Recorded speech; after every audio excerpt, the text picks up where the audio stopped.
Well, good people, it's come down to this. It's all or nothing. Everything's on the line. Let's see what the Chicago Cubs are really made of.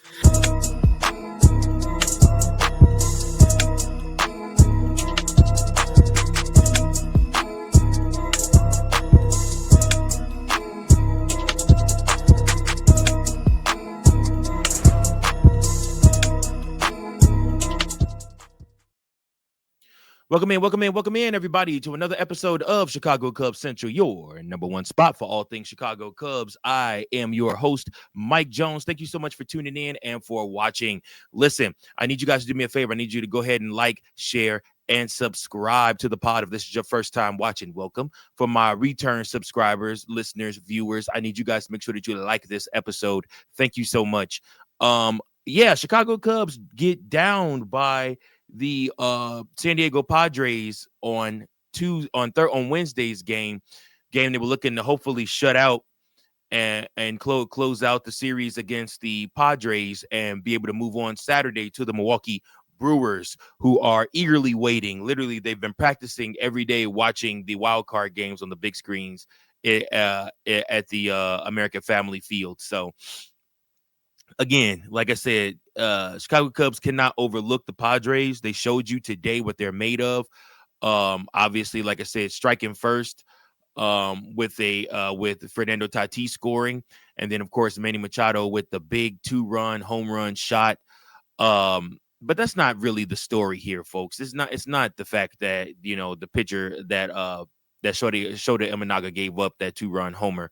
Although you can question Craig Counsell and why he would leave Shota Imanaga in there after Shota had just walked who was in front of him? I can't remember. I think it was Luis Reyes in front of him. But anyways, you bring up Manny Machado and you're like, listen, like, don't do this. Like, this is not a good idea. And I'm sorry, no, he had walked Fernando Tatis, got in the next out, and then saw Manny, and there, like I said, it was curtains from there. Manny with the 2-run shot. It was just unfortunate, man. Really unfortunate. But you can more so look and question, where the heck is the offense? Where was the offense at, man? You also got to look and see and realize that PCA, Ian Happ, and Kyle Tucker are a combined 0 for 18 with 11 strikeouts in this series. I think Tucker did get one hit today. Like I said, so what's it, like 1 for 19 probably in this series. It just non-existent at all between these guys. And in order for the Chicago Cubs to have any moniker of sustained success, these three have to perform. They have to perform.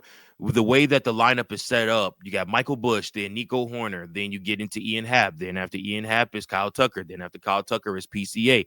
You may have to end up switching that up. You may have to end up going with putting Seiya Suzuki and putting Carson Kelly in the lineup in different positioning. I also like the fact that Matt Shaw was pulled from the game, and you gave Moises Ballesteros a chance to at least one AB to see what he could do in this game. I mean, like I said, Matt Shaw also has not performed offensively in this game. I mean, like I said, it's just, you can't have this. It's the postseason now, guys. It's win or go home, and you're in a 3-game series set, and then next you'll be in a 5-game series set.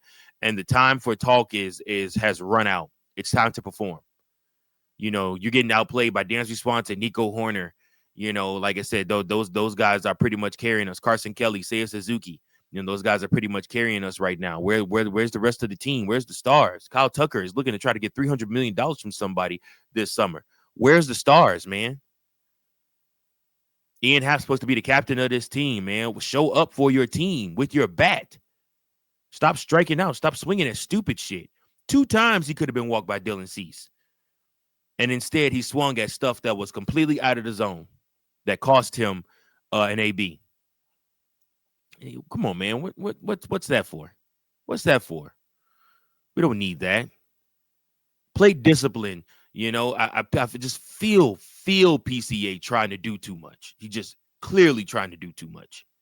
And it's just showing all over, how he's reacting every single time he grounds out, or every single time he strikes out. He's throwing his helmet, throwing his bat.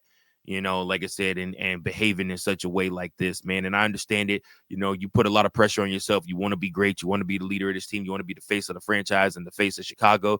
I get all of these things. He's heard all the talk from this podcast, as well as others, as well as the radio, as well as all the different type of media outlets.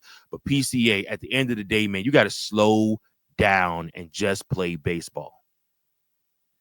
Just play baseball, man. Do the simple things. See the ball coming out the glove. You don't have to be swinging that stuff that's way up here, almost to your forehead, man. Like, come on. Like simple baseball stuff that my little leaguers know not to do.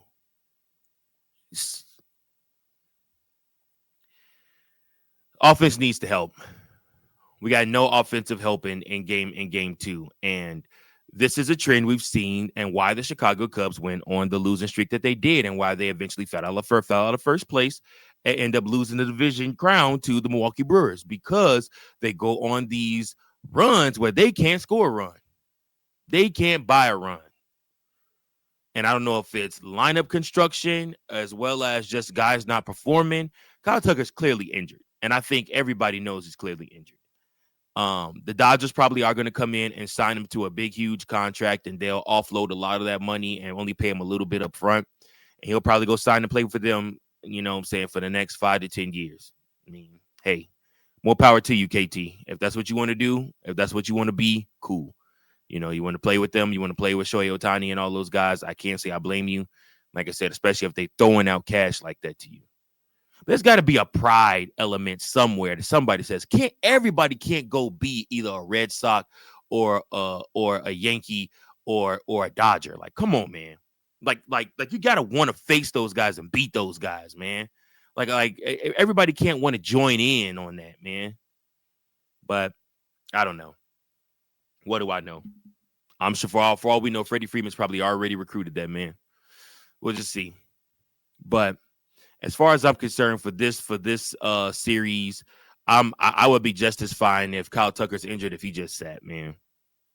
If he just sat. I mean, he looks lifeless out there, like he does not know what he's doing, don't know how to swing it back, like he's forgotten all his mechanics, like he's lost his confidence in his swing. But he ain't hit a home run in about a month and a half almost. I mean, like I said, it's been a very, very, very rough go for Kyle Tucker. And he's trying to play through these injuries. And like I said, it's one of those things, man. You just don't know. You just don't know.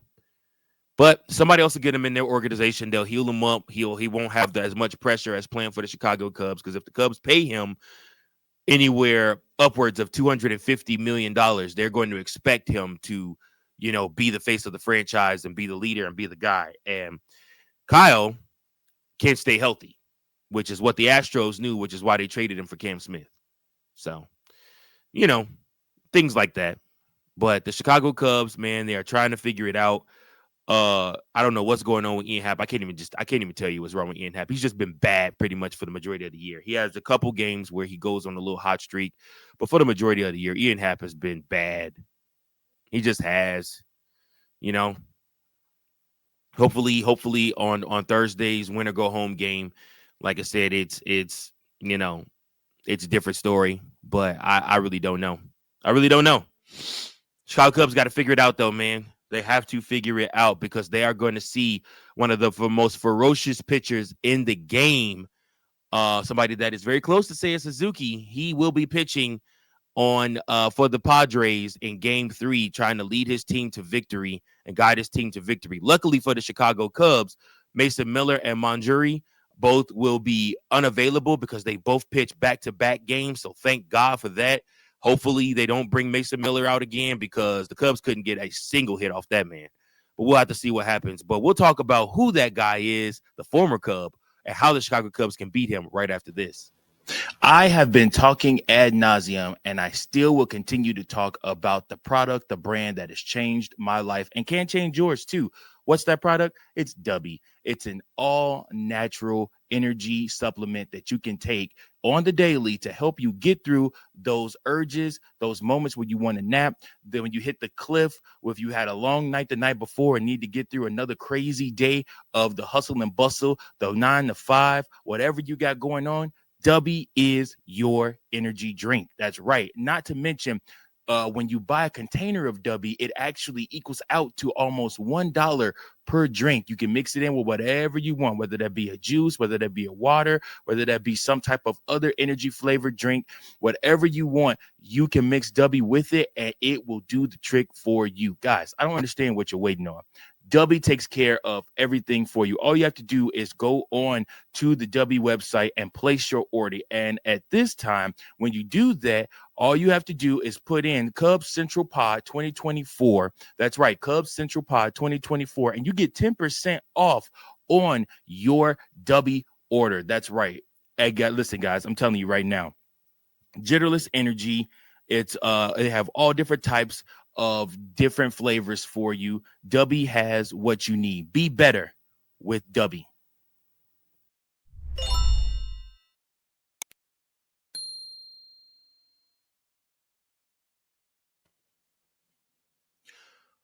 On Thursday, time to be decided, the Chicago Cubs will face the San Diego Padres one more time in a win or go home scenario. And they will be up against a former friend that actually helped them gain Seiya Suzuki when he was trying to decide where he was going to go play baseball. That being one, Yu Darvish. That's right, guys. Yu Darvish will be on the mound for the Padres, pitching for them. The man that thought he was going to retire a Chicago Cub literally will be on the mound facing the Cubs in the postseason with an opportunity to knock the Chicago Cubs out of the postseason and advance the Padres to place the Milwaukee Brewers in the next series. The question is, how do you beat Yu Darvish? How do you beat Yu Darvish? Well, Yu Darvish is 3-1 with an ERA of 2.10 and 33 strikeouts versus the Chicago Cubs since they've traded him. So his record is pretty much immaculate. We have an uphill battle we are fighting up against Yu Darvish, but Yu Darvish also does have his weaknesses too. He sometimes struggle to find the strike zone, and then sometimes he will phone it in a little bit. And he'll lose a little bit of velocity on some of his pitches. Chicago Cubs just have to be patient. We have to grind out at bats against Yu Darvish. The Padres used their two strongest bullpen pieces in order for an opportunity to make it to this third game. So now they're going to look to Yu Darvish to basically carve the Chicago Cubs up surgically and just eat them alive. You have to come into this game understanding that you have to grind this out. This will not be an easy game by no means, but it never was supposed to be easy. It never was supposed to be easy. You're going to have to grind this game out. You're going to have to earn the opportunity to go face the Milwaukee Brewers in the second round of the postseason and division series. You will not be able to just coast on your accomplishments you did during the regular season. You will not be able to just sit back and think that the Padres are going to give you this game, because they ain't. They aren't. You're going to have to earn this. And like CM Punk said in the hype video for the Chicago Cubs, I mean, I don't think we would want it any other way. Nothing is ever given to us when you play for Chicago Cubs, or you live in Chicago, or you work in Chicago. You know, everything is earned. So, Cubs, you don't have to earn it. You got your work cut out for you. Like I said, I would have liked them to get a hold of Dylan Cease. Michael King is available to work out the bullpen for the Padres. So if Yu Darvish does have a tough day, you are able to go to Michael King after that. We'll just see what happens. But yeah, man, it's going to be an uphill battle. It's going to be an exciting game. Like I said, the offense has to click. They got to figure it out. They got to click, because if they don't, Chicago Cubs are going to go home tomorrow if they don't click offensively. And I'm talking about, you got to click quick, like immediately come out the gate swinging. Patient swings, good swings, but swinging. Like you have to do your part. Offense, got to do your part. Taking the bump for the Chicago Cubs will be Jameson Taillon. J-Mo, this is your shot. You got one more year on your contract with the Cubs. If you want to remain a Cub past that, you're going to have to do your part here. Jameson Taillon has had an up and down season. He has been able to help the Cubs at some points. He's looked almost unhittable at some points, and then at other points, he also has struggled mightily. So we'll just see what happens. Keep the ball in the park. You got, like I said, Shohei Managa gave up a home run. Chicago Cubs did not give up a home run in the first game with Matthew Boyd. You know, you really look at this and you say, damn, I miss Justin Steele. Damn, I miss Cade Horton right now. But hey, they're not here. And Justin Steele ain't coming. So, like I said, I mean, if you make it to the next round, you might see Cade Horton back, potentially. But even still, you have to do what you got to do. You got to go out there. You got to pitch. And you got to win. So, it's up to the Chicago Cubs. Like I said, the bats need to wake up because that's the only way that we're going to win this series. They have not officially, as of this moment, announced what time the game will be.